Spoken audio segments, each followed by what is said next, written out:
Peran tokoh ulama dalam penyebaran Islam di Indonesia. 1. Sunan Gresik. Sunan Gresik melakukan dakwah dengan melakukan berbagai hal. Misalnya, seperti berdakwah dengan melalui bidang perdagangan dan pendidikan. Pada mulanya, Sunan Gresik mulai berdagang di daerah pelabuhan. Hal ini dilakukan dengan tujuan supaya masyarakat tidak kaget terhadap ajaran Islam yang dibawanya. Tak sekedar mengajarkan agama Islam, Sunan Gresik juga mengajarkan cara untuk bercocok tanam pada masyarakat. Seluruh strategi yang dilakukan oleh beliau ini merupakan strategi dakwah Wali Songo yang damai, sehingga masyarakat dapat menerimanya, meskipun dengan perlahan-lahan. Saat bertempat tinggal di Desa Sawo, Gresik, Sunan Gresik membangun sebuah surau. Surau ini memiliki fungsi sebagai tempat sholat. Di samping itu, surau ini juga dijadikan sebagai tempat untuk pesantren sederhana. Dengan melalui pesantren sederhana inilah beliau menyebarkan dan mengajarkan berbagai ajaran Islam. 2. Sunan Ampel. Strategi dakwah yang digunakan oleh Sunan Ampel, salah satunya sekaligus yang paling terkenal, ialah dengan 5 ajaran dasar yang Sunan Ampel ajarkan. Ajaran ini diberi nama Moh 5. Moh dalam bahasa Jawa berarti tidak, dan 5 memiliki arti yang sama dengan bahasa Indonesia, yakni angka 5. Ajaran Moh 5 terdiri dari moh main atau tidak bermain judi, moh ngombe atau tidak minum atau mabuk-mabukan, moh maling atau tidak mencuri, moh madat atau tidak mengkonsumsi obat-obatan terlarang, dan moh madan tidak melakukan zina. 3. Sunan Bonang. Strategi dakwah Wali Songo yang dilakukan oleh Sunan Bonang ialah dengan melakukan pendekatan melalui alkulturasi budaya. Beliau mempunyai keterampilan pada bidang sastra dan seni. Hal ini menjadikan orang-orang memberikan julukan kepada Sunan Bonang, yakni seniman yang mengajarkan Islam. Bermain musik gamelan yang dilakukan oleh Sunan Bonang memperoleh banyak perhatian dari masyarakat. Hal tersebut dibuktikan saat beliau memainkan alat musik gamelan. Masyarakat sekitar selalu berdatangan untuk menonton.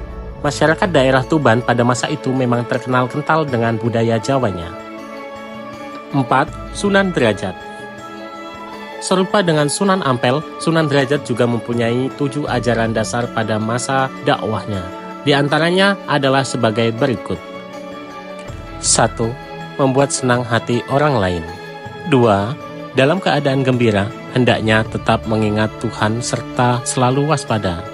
3. Dalam mencapai cita-cita luhur, jangan menghiraukan segala halangan dan rintangan. 4. Senantiasa berjuang untuk menekan hawa nafsu duniawi. 5. Dalam diam akan dicapai keheningan, dan dalam hening akan dicapai jalan kebebasan mulia. 6. Pencapaian kemuliaan lahir batin dapat dicapai dengan melakukan sholat 5 waktu. 7. Berikan tongkat kepada orang buta. Berikan makan kepada orang lapar. Berikan pakaian kepada orang yang tidak berpakaian, dan berikan tempat berteduh kepada orang kehujanan. 5. Sunan Kudus. Strategi dakwah yang dilakukan oleh Sunan Kudus dengan cara mendekati masyarakat. Sunan Kudus mulai menyelami serta memahami apa saja kebutuhan yang diperlukan oleh masyarakat. Oleh karena itu, Sunan Kudus mengajarkan penyempurnaan alat-alat pertukangan dalam proses dakwahnya. Selain itu, Sunan Kudus juga mengajarkan cara untuk membuat pandai besi dan kerajinan emas. Beliau juga mengajarkan mengenai cara membuat keris pusaka. Tak sekedar itu, Sunan Kudus juga mengajarkan mengenai berbagai hukum dalam agama Islam dengan tegas. 6. Sunan Giri. Sunan Giri melakukan dakwah dengan melalui bidang pendidikan. Selain itu, beliau juga berdakwah menggunakan karya seni khusus yang beliau ciptakan. Contohnya, yakni permainan anak-anak dan tembang. Beberapa permainan yang dibuat oleh Sunan Giri yaitu gendi gerit, jelungan, jamuran, dan lain sebagainya. Tembang anak-anak yang diciptakan oleh beliau adalah Gula Ganti, Jor, Padang Bulan, dan Cublak Suweng. 7. Sunan Kalijaga. Sunan Kalijaga melakukan dakwah dengan melalui pendekatan seni dan budaya. Beliau melakukan dakwah dengan cara memainkan wayang. Beliau membuat pertunjukan dan tidak mematok harga bagi siapa saja yang ingin menonton. Strategi dakwah ini ternyata berhasil menarik perhatian dan minat dari masyarakat sekitar. 8. Sunan Muria. Sunan Muria juga mengembangkan dakwah melalui bidang seni.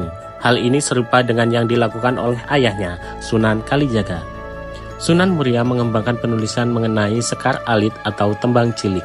Penulisan tersebut memiliki jenis sinom dan kinanti. Tembang cilik tersebut masih populer hingga masa kini di kalangan masyarakat Jawa. Dari usia muda hingga tua mengetahui tembang ini karena diajarkan di sekolah. 9. Sunan Gunung Jati. Strategi dakwah yang beliau lakukan dengan melalui jalur perkawinan, menurut sumber yang beredar, tak kurang dari 6 perempuan dipersunting oleh beliau untuk dijadikan istri. Pada mulanya, Sunan Gunung Jati menikahi Nyai Babadan, yang merupakan putri dari Ki Ageng Gedeng Badadan. Pendekatan lain yang dilakukan untuk berdakwah ialah dengan memperkuat kedudukan politik, sekaligus memperluas hubungannya dengan tokoh yang berpengaruh di daerah Cirebon, Banten, dan Demak. Legitimasi kekuasaan politik dan spiritual dari rakyat menjadikan Sunan Gunung Jati bisa terus melanjutkan dakwahnya. Dengan keyakinan penuh sebagai penguasa Cirebon pada masa itu, Sunan Gunung Jati berhasil mendapatkan kesejahteraan rakyat di sepanjang pesisir pantai Cirebon. Pada masa itu, wilayah pelabuhan berada di bawah kekuasaan Pajajaran yang masih tertutup.